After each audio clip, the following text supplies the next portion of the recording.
identify the 2022 rotation, bearing in mind that Ben Cherington himself has said that it could involve as many as 10 people.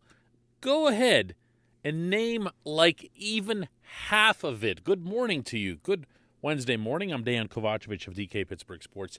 This is Daily Shot of Pirates. Comes your way bright and early every weekday if you're into football and or hockey. I also offer up daily shots of Steelers and Penguins where you found this. I can get you off to a little bit of a head start, and not necessarily in a good way, because Roansy Contreras is not going to open the year in Pittsburgh, barring some significant change in the labor agreement that stops rewarding teams for burying guys in the minors longer than they need to be buried there. He still has a Super 2 issue to resolve, and I would expect him to open up in Indianapolis, maybe regardless of Super 2. But for the rest of the group, who are you looking at? JT Brubaker's going to be back. Gave up a zillion home runs. Is he automatic? I think so. They might not. Miguel Yajure, best off-speed stuff in the entire system. Really impressed people last spring. Was hurt most of 2021. Lock for the rotation? Heck no. Bryce Wilson showed some promise after coming over from Atlanta in the Richard Rodriguez trade. Enough to be a lock? No, not really. I mean, unless it's 10 deep for real. Will Crowe ended well.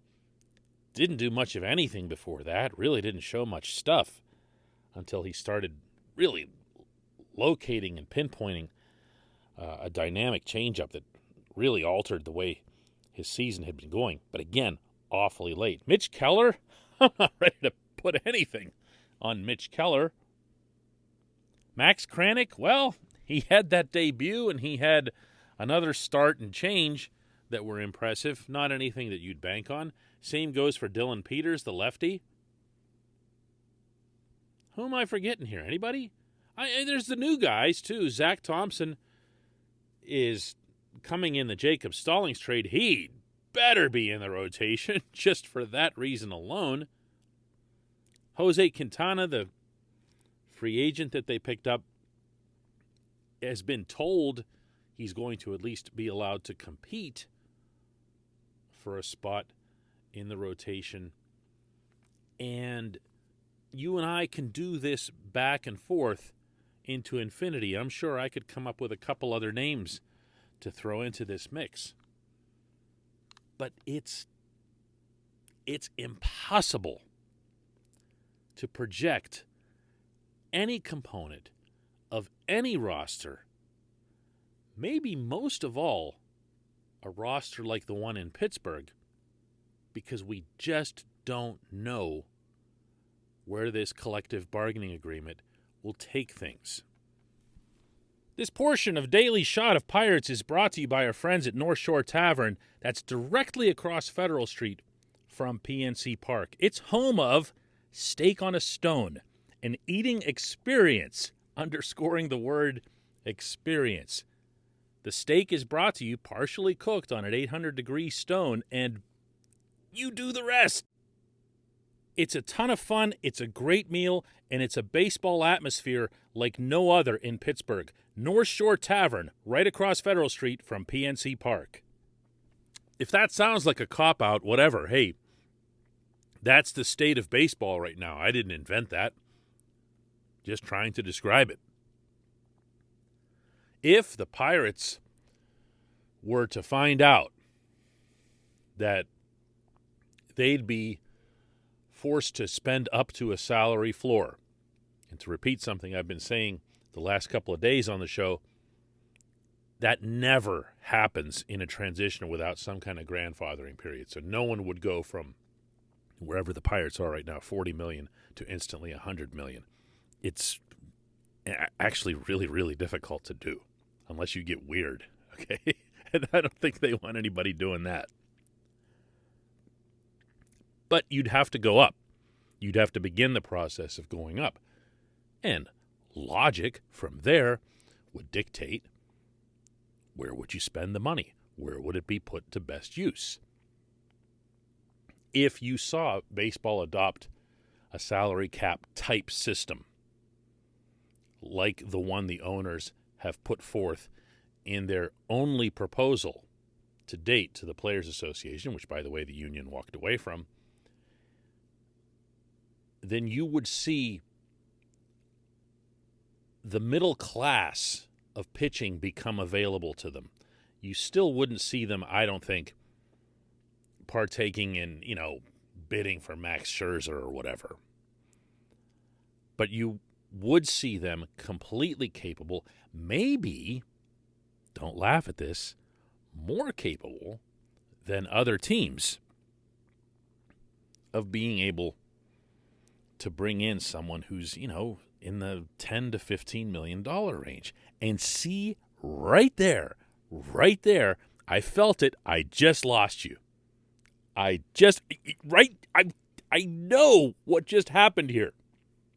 You heard that figure, and you heard me throw it out there casually, and you went, oh, come on, man. Would you get off that salary cap, that nonsense? And I can tell you that I've been here before.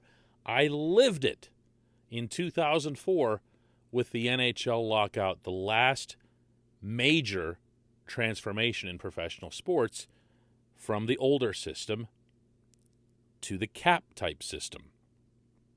And it is jarring. Things you never dreamed possible as an observer of a given franchise like that become not just possible, but mandatory. So if you're Ben Cherington and you're looking at that rotation and all those names I just read to you, and someone tells you, hey, Ben, they just passed this CBA here, and you've got to get the payroll from $40 million to $70 million before anyone shows up in Bradenton. Where do you think he's putting the money? Where do you think he's going to invest most of that available space? Yeah, it's going to be pitching. I'm not saying they don't have other needs. I'm not saying they wouldn't benefit from adding a first baseman, a corner outfielder, or 5. Certainly a backup catcher. Some bullpen help. But realistically, you're talking about another starting pitcher or 2. And then you can take the rest of these guys and start moving them around a little bit into roles or levels in which they belong.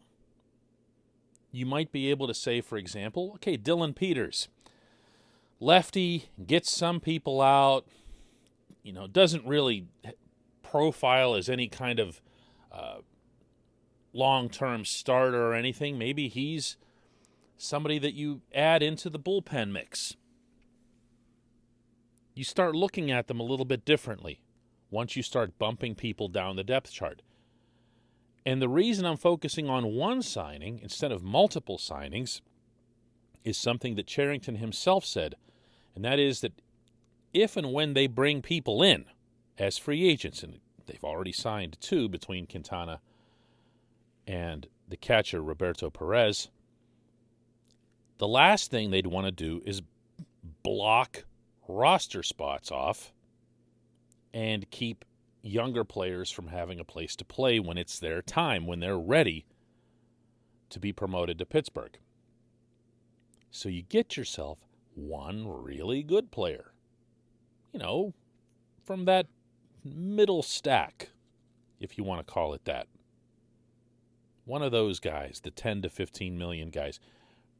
Bring one of those in, set the tone for the rest of the group. Make sure you've got a hole for Contreras and Yohure and anybody else who might open the mythical 2022 season and make their way up to Pittsburgh. Yeah? A little more plausible now? No? Still not buying it? Whatever. Okay, we'll be back We'll do just one question after this.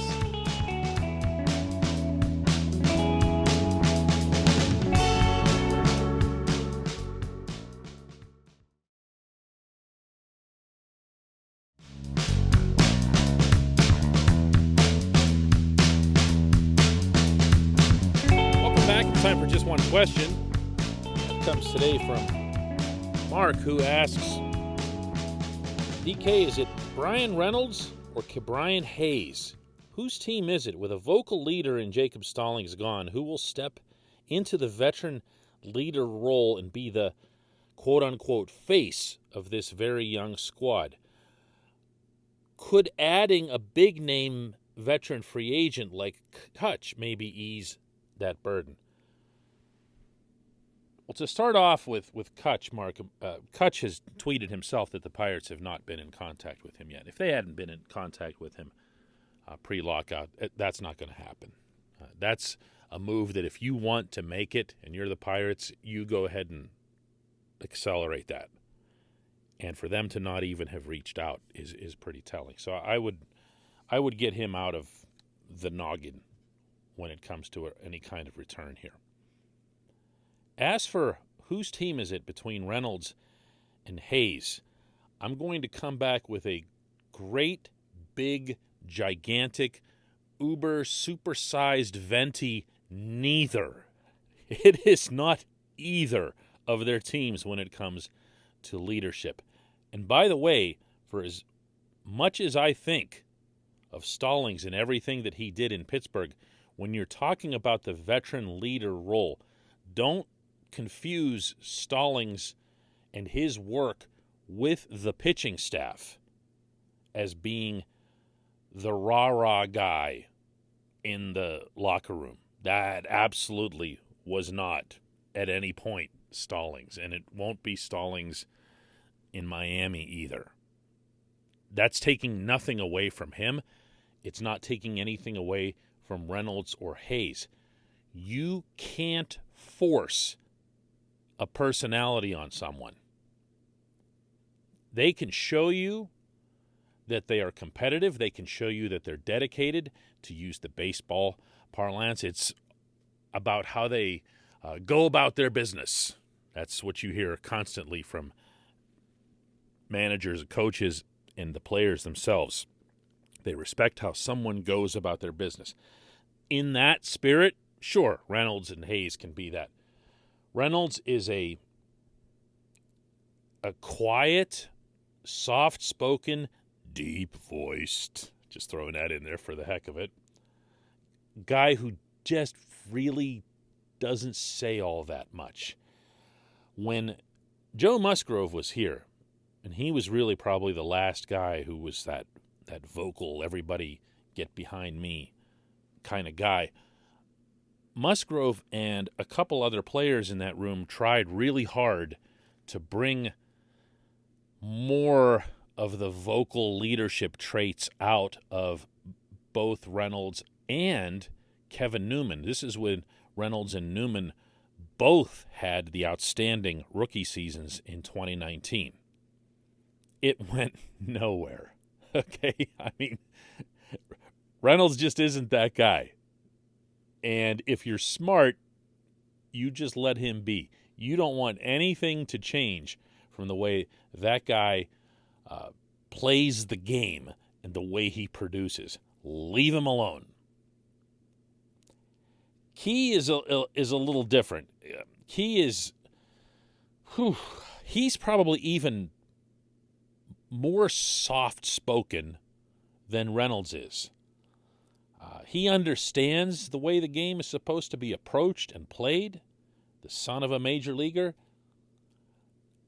and he's into all of the various team bonding type things, but he's not ever going to be the one to stand in front of the room and let people hear it. He's not that guy either. I strongly suspect that this team doesn't have that player yet. And if it does, neither the team nor the player himself is aware of it. when you go back to 2021, and I understand nobody wants to hear who were the great locker room leaders or a team that lost 101 games, but the question was posed, so I'm trying to answer it. Tyler Anderson was that guy through the better part of the first half of the season before he was traded. But, he wasn't around even till the end. You had guys who were loud and visible in Wilmer Defoe and Stephen Brault. But we're talking about Wilmer Defoe and Stephen Brault, neither of whom is on the team right now either. The only player that Derek Shelton would mention over the course of a season as being that type, the inspirational type, was Defoe.